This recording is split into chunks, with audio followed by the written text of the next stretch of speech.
poner la otra. Como quieras.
Pues dale anillo, pues. Con este presupuesto, con lo que pagan, no alcanza todavía. No, hombre. Pues entonces no la armas.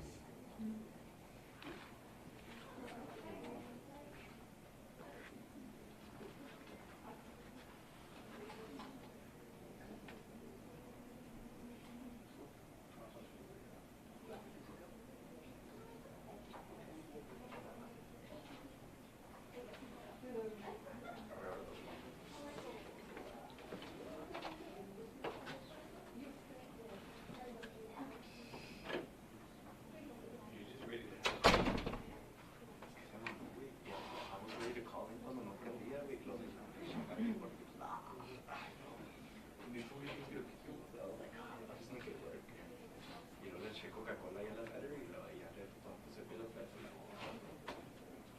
But also like there's one to pick you up for the film. And then we're like shopping and go. So that's good. There's some así como que está así. Yeah, nothing.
A ver a mi carnal grabación.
Es que no tengo señal.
Nunca lo vi.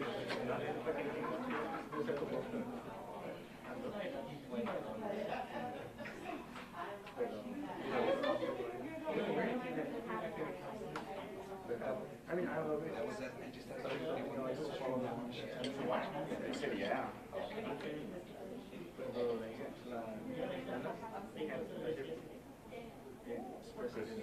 I got away from it, but I still watching it. I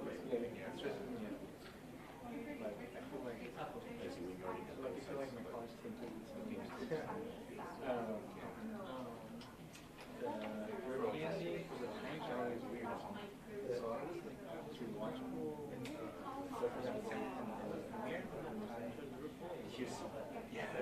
She had this especially. I wrote the story. They had a meet that I wrote. No, the other things I feel like I don't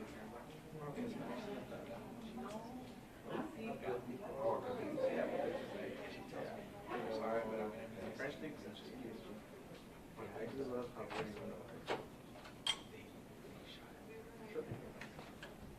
He's on his way in. Man, you get it's like an hospital. no injuries. But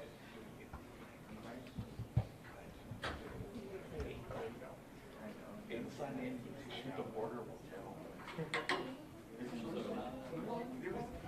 There's no lights over there.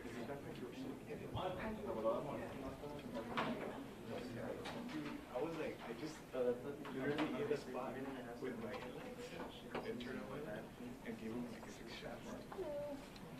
He's coming in. Good afternoon, everyone. Good afternoon.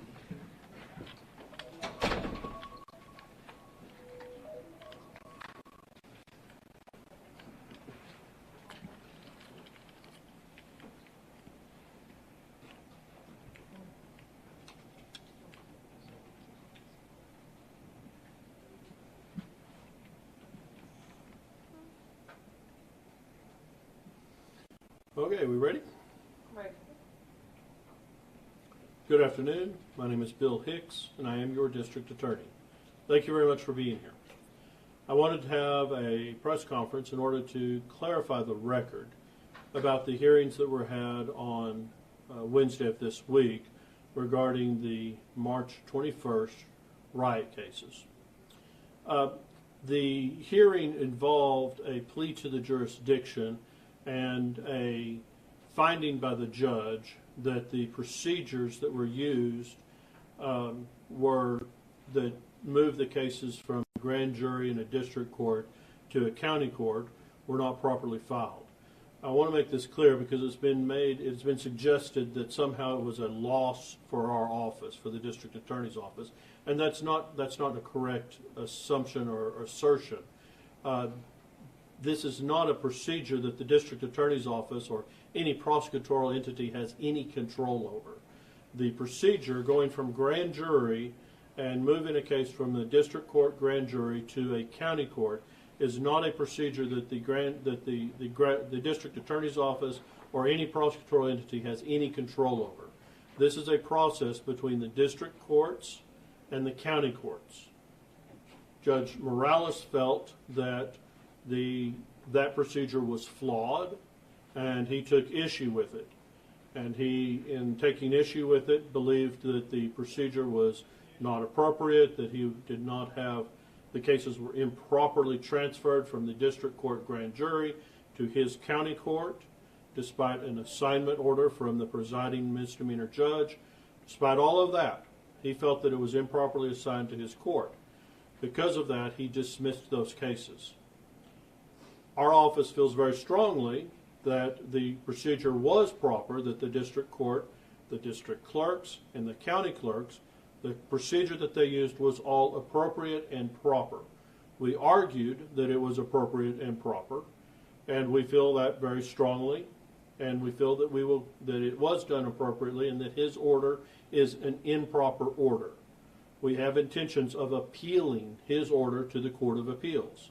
There are already 2 cases out of the Dallas Court of Appeals that we feel are on point and that say that the way that the courts transfer the cases from the grand jury and a district court to the Court of Appeals was appropriate and done appropriately, and that his order dismissing the cases is inappropriate. It is not a good order. Because of that, and because we feel that the law is on our side, we have every intention of appealing his dismissal orders. Second, I would like to address some of the comments made by the El Paso County Public Defender. Ms. Childress and all of her employees are county employees. They are paid by the taxpayers of our community. It is important to understand that the public defender, who only represents between 40 to 50% of these cases.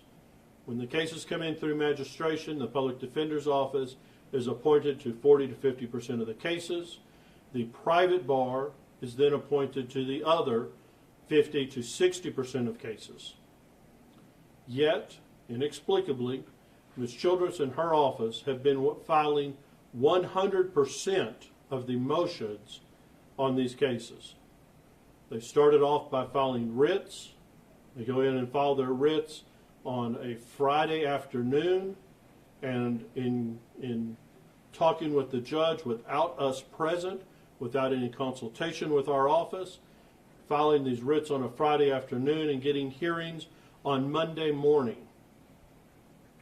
On Sunday evening, we have gotten notice that there's a hearing on Monday morning, a hearing for cases that are not, we have no notice of, we have no service on the application for the writ, and yet we have still shown up Monday morning with very little notice, not legally sufficient notice in our opinion, and no idea of what we're showing up for other than it's a hearing titled a writ hearing.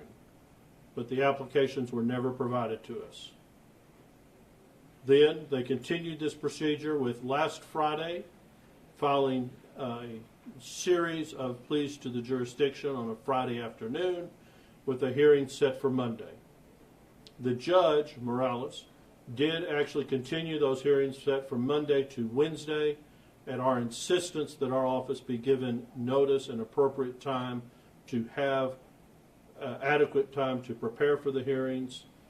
But again, today he called us up to court with no notice and had additional hearings on the pleas to the jurisdiction made by one of the private defense bar attorneys, again without notice, without application of, without an actual copy of the motion being served on us.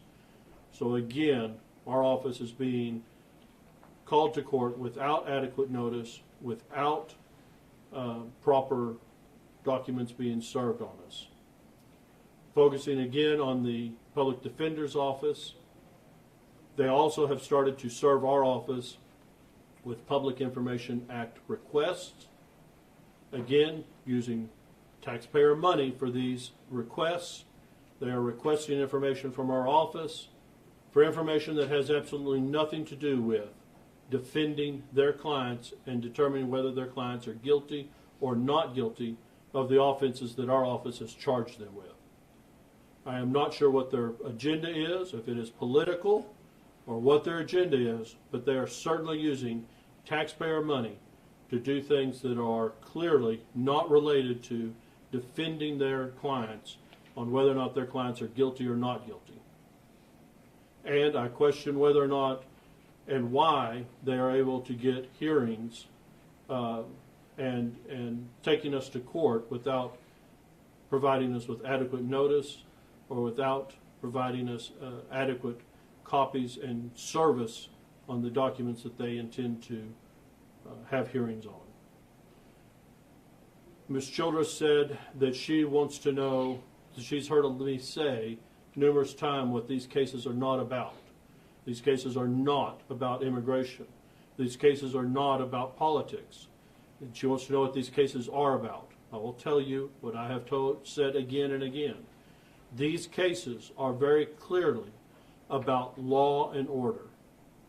If someone breaks the law in this community, this office, the Office of the District Attorney, is charged with enforcing the laws. And if someone breaks the laws in our community, we will file charges and make sure that that person faces justice in our courtrooms. It is our job to see that justice is done. And that means making sure that people who break the law are held accountable. It does not matter a person's immigration status. It does not matter if they are from this country or not.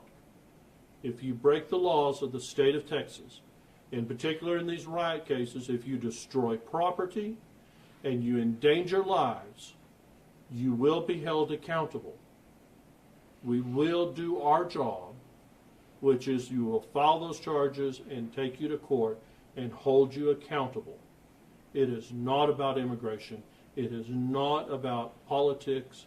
It is about law and order. It is about protecting our community. Thank you. I'll take questions. I must have done a really good press conference to have no questions. Yes, sir. You mentioned that these cases are about law and order. Do you have a number as to how many cases might be, backlogged for you to pursue, these misdemeanor riot cases? My office has been working, the intake division has been working very hard and working overtime hours to make sure that we are not neglecting other cases. Ms. Childress has said that she is shocked that we were able to file these misdemeanors as quickly as we have. We are under an obligation under the law with Class B misdemeanors. If a person is in jail, we have to file those cases within 15 days of a person's arrest. We have no choice. If we don't file it within 15 days, the person gets released out of jail. It is our office's practical policy to make sure that those cases are filed, misdemeanor Class B policies, files to be filed as soon as possible.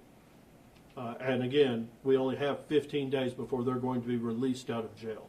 So Class B misdemeanors in particular, we file those very, very quickly. The riot cases that we filed are all being filed as Class B misdemeanors. And why is the DA's office filing indictments with the grand jury instead of filing misdemeanor information? In particular with Judge Morales, we know that there have been, going back, okay, we know that the magistrate judges are finding probable cause when they're being booked into jail. And then we know that Judge Morales is believing there is no probable cause based on the exact same complaint affidavit. Then we feel that it's proper to take those cases to a grand jury of 12 people in our community and ask those 12 people in our community, what do they think? If there's, whether there's probable cause or not. The grand jury is not limited to the complaint affidavit. The grand jury can look at the entire case. A judge is just looking at the complaint affidavit, the four corners of the complaint affidavit. The grand jury can have the entire case. So it's appropriate that our community has the opportunity to speak as to the probable cause when you have two different judges giving you two different opinions. So we felt that it was appropriate to take it to the grand jury to give us that direction. Do you know perhaps the resources and costs that differ from filing this, going to a grand jury for indictment rather than filing the misdemeanor information? There shouldn't be any other additional cost. It's the same procedure. Once a case is filed, that's the same procedure. And in terms of the migrants that rushed the border that day, do you know how many had concerning backgrounds, whether that's relating to drug cartels, criminal activity? Each one of them have a individual criminal history associated with them. The majority of them do not have criminal histories. Some do. And again, I don't want to litigate the individual merits of the individual cases. We don't really do that in a press conference style. We don't try our cases in the media. But I will let you know that some of them do have criminal backgrounds. Most do not. I found it interesting that you said that they have been FOIAing a lot of information from your department that has nothing to do with the hearings. do you feel that maybe they're trying to bog down your department so that you'll have maybe less resources to work on the hearings? I don't know the reason why they're sending us public information, PIA requests. I don't know why they're sending them to us. The requests have to do globally with what our communications are with the governor's office, what our communications are with different agencies, and then some requests directly to do with the grand juries themselves. Again, none of that is related to the guilt and not guilt of their clients. I'm not sure what their motivations are, but it is striking to me that the public defender's office, not individuals, the public defender's office, using taxpayer money, is making these requests. And do you feel that that takes away resources from focusing on the hearings? Well, of course, it takes away our resources in my office because everyone in our office is subject to the PI request. So every single person in our office has to go through all of their emails, all of their text messages, all of their Teams messages, and do a search of every one of their messages to look for and be responsive to those requests. 220 people in our office. That's a lot of requests, a lot of searching. For technicality, can a judge attack a grand jury indictment or for a probable cause or just for information? There is case law on point that says that a grand jury's finding of probable cause cannot be reversed by a judge. And now specifically regarding that, do you feel, and you kind of already touched on it, do you feel that it's more appropriate for a grand jury to evaluate a case for probable cause rather than a judge with legal background? Well, a probable cause is not a finding of law, it's a finding of fact. And anytime you have a finding of fact, I think that it's appropriate for a grand jury, particularly where you have two judges who disagree. Well, then let's talk to a grand jury who can look at the whole case and make a decision based on the whole case on a finding of fact. If it was a determination of law, then I think certainly a judge is probably more capable of doing that. But again, you have two different judges. One says yes and one says no. What do you do at that point? I know you mentioned that the public defender was supposed to get a 40 to 50% of the cases, correct? That's correct. But you're mentioning that she's gotten 100. How does this happen? No, she does not represent 100% of the defendants. She only represents, on paper, she only represents 40 to 50% of the defendants. Yet she is filing 100% of the motions. So she is filing motions on behalf of the private bar. I don't know if she's doing that with their permission or not. I don't know. We're not privy to her communications with the private bar. She may be getting their permission. She may not. We don't know. But she is filing motions on behalf of the private bar. So she's filing motions in 100% of the cases. That's why we have private bar attorneys to represent their clients.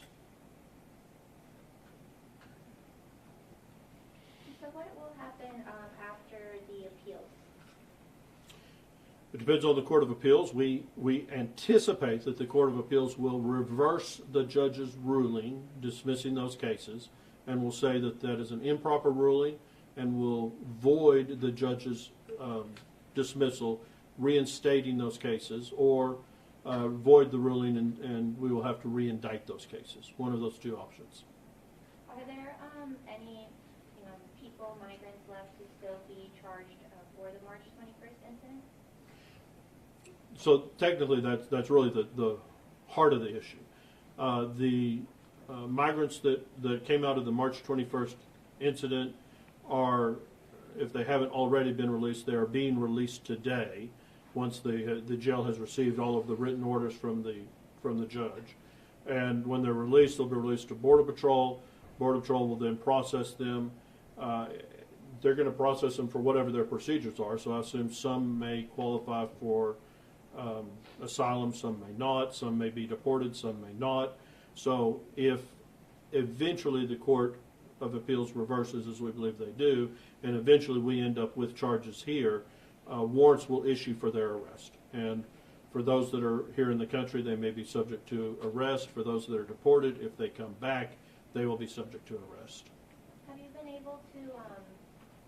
find any more felony, really, or not find, but we'll take more felony-related charges from that large first group? Unfortunately, we have been so busy focusing on these hearings that we've had in court, we haven't had time to continue to look at the evidence with the DPS troopers, so we haven't advanced any other felony charges.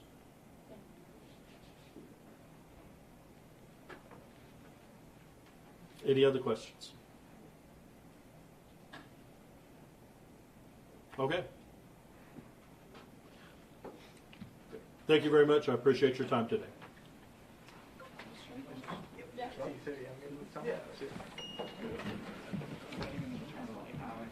¿Dónde la vamos a hacer? La biblioteca. Ahorita te encaminaba, Jenny, para adentro.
We'll be good though. You sure? Yeah. Is everybody ready?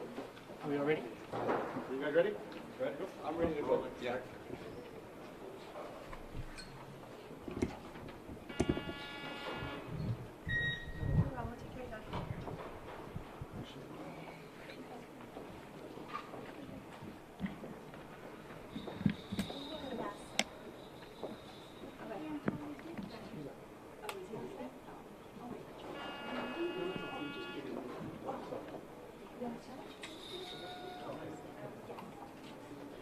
Okay, everyone, thanks for coming at the last minute and having to rush down here. We appreciate it. So next to speak is Kelly Childress Diaz, our public defender. Hi, everybody. Thank you for coming. We had decided to hold this conference to be able to respond to Mr. Hicks and any remarks that he may make in his conference. I'm flattered, but I was not prepared for the majority of his conference to be all about me. I thought we were going to be talking about the riot cases, but I do have some comments to make about the riot cases. Yesterday, 214 misdemeanor riot cases were dismissed by County Court at Law Number 7. Indicting misdemeanors is detrimental to our overburdened justice system. It is detrimental to our limited resources, to taxpayer dollars, and in the backlog of cases requiring the grand jury's attention that are not currently getting it. Not to mention, there is a cost to the citizens who serve on grand juries as part of their civic duty. As well, indicting misdemeanors offers no benefit whatsoever to anyone, other than the benefit to a district attorney who does not want to face a public probable cause hearing before a judge on the merits of the case. It also benefits any district attorney who does not want to sign their own name onto a charging document. Incidentally, it is an ethical violation for an attorney to sign a charging document knowing there is no probable cause. However, there is no such violation or risk to your law license if the charging document is signed by a grand jury instead. Because there is no valid reason to indict a misdemeanor, it is exceptionally rare to do so. In fact, it's unheard of. Rather than reviewing the law about how to accomplish a misdemeanor indictment, which law has remained unchanged for 148 years, those who led the charge simply made assumptions about how to do it, and those assumptions were wrong. Because of that, there was nothing anyone could do to correct the error, and all of the cases had to be dismissed. Subject matter jurisdiction is one of the essential checks and balances on power that have been a hallmark of our government since this great nation was born. Judges are barred from taking any action whatsoever, even if my clients want to waive the issue, until a proper and lawful charging document has been filed. This is not a technicality. This is fundamental to our justice system, and that law is clear to anyone who takes the time to open up their statute book. The 34 private attorneys related to yesterday's hearings and myself all worked together on the hearing that was held yesterday. We determined in the interest of efficiency that it was best to hold a single hearing, and last week on Thursday, when we all filed our motions, we filed what's called a motion to consolidate so that the judge would only have to hear one case rather than having to hear the same argument repeated 214 times. We very much worked together on this effort, and I understand Mr. Hicks is claiming that I wasted resources in filing motions on behalf of the private attorneys. That's actually not the case at all. In our office, we have the technology to push a button that is linked to a spreadsheet, and the man who created all of that for us is right here. We push a button, and the computer instantly puts out 106 motions or 214 motions or whatever needs to be printed. So we did agree, since it was going to be only a single motion with the exact same wording in every motion, that we would go ahead and accomplish the actual formatting of that.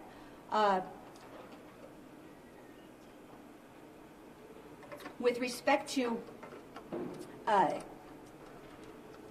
my ability to collaborate with our private bar here, it's a silly assertion that I'm not allowed to do that. It's a silly assertion that they're not allowed to collaborate with me.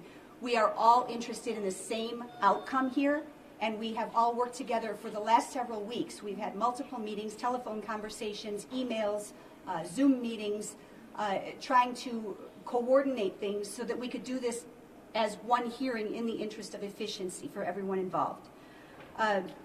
With respect to the cases themselves, we have seen such an enormous waste of resources related to these misdemeanor cases. And the fact that they are Class B misdemeanors has absolutely nothing to do with whether they get indicted or not. Mr. Hicks said that because they have to be charged or released within a certain time frame, they had to be indicted. First of all, if most of you recall, most of you reported on the fact that the majority of them were released. The time frame doesn't apply to the people who were released. As of yesterday, there were 37 in custody out of the 214 arrested. And if they remain in custody without charges, the normal, non-wasteful mechanism to correct that is to file an information, just like we do in every other misdemeanor. In fact, of the backlogged cases that my office alone has right now, I have 70 Class B misdemeanor cases that have been waiting more than a year for the DA to even review them and decide if they want to charge them. So these allegations that all of this is everything they're doing is not wasteful and has nothing to do with the fact that these are migrants, that I guess everyone can judge for themselves. But the allegations of waste that have been lodged against my office are just absolutely false. I don't know if anyone has any questions.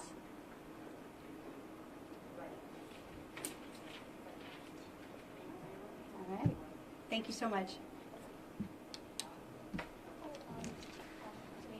Oh, you did. Sorry. So, Ms. Childress, do you have a response, to the DA saying that the court hearings or the motions are being filed on a very short term notice, barely any notice for their office to, kind of get prepared? Sure. First, it's false. I filed the motions, my motions and all of the private attorneys, all the motions were filed on Thursday of last week, Thursday afternoon. And this allegation that we haven't given notice to the DA's office it's just wrong, because we actually were all called into chambers on Friday to discuss the setting of hearings on these motions. They had received them Thursday, and in fact Friday in that hearing they were, we all discussed how notice was given, and so I'm not sure where that came from. Mr. Hicks wasn't present. The normal time frame to set a motion where we have people in custody who are requesting relief would be 3 days notice. The DA was given 6 days notice, 4 business days, but a total of 6 days. The motions were filed Thursday of last week and the hearings were Wednesday afternoon of this week. So I'm really not sure what he's getting at. With respect to habeas writs, that's a different matter altogether. It's not filed under the criminal case. The rules related to how much notice and who is to receive notice are completely different. In an application for writ of habeas corpus, it's an ex parte proceeding, and the parties aren't even the same parties in all cases. The relevant party is the person, the applicant, filing the petition. The DA's office in the first round of those applications was potentially, they could have been attached as a party to it, but the only thing that we had proceeded on at that time was probable cause to issue a warrant, probable cause based on the complaint affidavit, which was used to issue the warrant. We were not proceeding on the full case at that point. The DA's office was entitled to be present, and this allegation that they didn't hear about it until Sunday night is false. I personally emailed Mr. Hicks on Friday after the last motion was filed. I personally emailed him, and he wrote back to me on Friday and made some sort of joke about it being a nice move or something like that. And I was a bit offended at his email, but it was very clear that he had notice of what was happening. So the urgency in a habeas application is written right into the statute. And it says the court shall give the first available time for hearing to the applicant.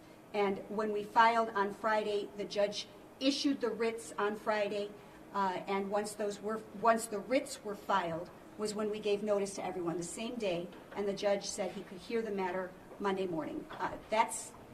He's statutorily required to do that. So, Thank you. You're And then welcome. just a second question. The DA just told us that the office plans on filing an appeals to the Court of Appeals. What do you anticipate might come out of that, and what would be your next move if these cases are allowed to, come back as live cases? well, I'm quite sure they will find a way to bring the cases back, because for whatever reason, these have become very, very important to their office, more so than many of the felonies and violent crimes that we get dismissals on every single day. But with respect to an appeal, I'm absolutely unconcerned. The law is very clear. In fact, yesterday at the hearing, the DA who was present argued one case, and the case that he cited was actually a case that I had brought with me because it stood for the same principle, that there must be a transfer order. A clerk is not allowed to transfer jurisdiction. A DA is not allowed to transfer jurisdiction. Only a judge can. And no judge was ever asked to sign an order. Along those lines, Mr. Hicks talked about how none of this was his office's doing. It was all the clerk's fault that it was done wrong. But I would point out that the indictments are prepared by the DA's office, and the DA wrote in at the bottom of the indictment that it was to go to the county clerk's office. That's not correct. That is where the error happened. It should have gone to the district court. Absolutely. Thank you. You're welcome. Anything else? Thank you all. Thank you.